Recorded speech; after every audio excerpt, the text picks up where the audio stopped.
Acts chapter 24. 5 days later, Ananias the high priest came down with some elders and a lawyer named Tertullus. These men presented their case against Paul to the governor. When Paul was called in, Tertullus began to accuse him and said, "We enjoy great peace because of you, and reforms are taking place for the benefit of this nation because of your foresight.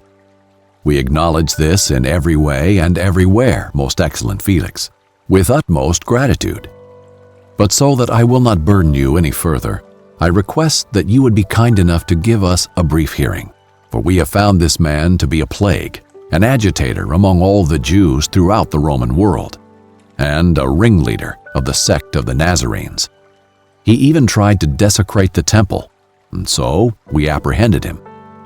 By examining him yourself, you will be able to discern the truth about these charges we are bringing against him." The Jews also joined in the attack, alleging that these things were true. When the governor motioned for him to speak, Paul replied, "Because I know you have been a judge of this nation for many years, I'm glad to offer my defense in what concerns me.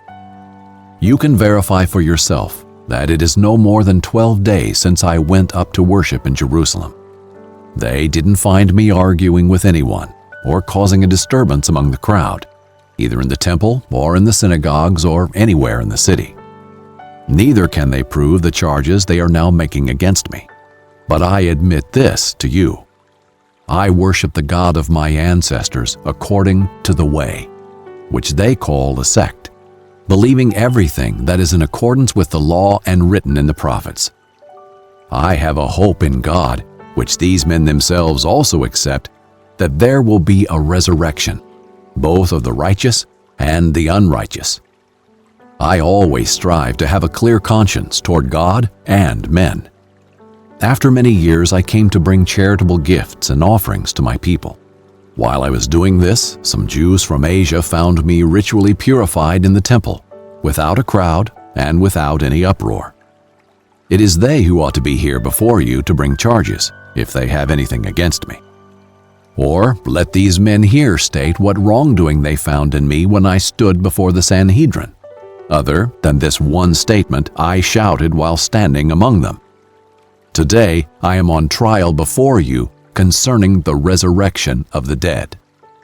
Since Felix was well informed about the way, he adjourned the hearing, saying, "When Lysias the commander comes down, I will decide your case."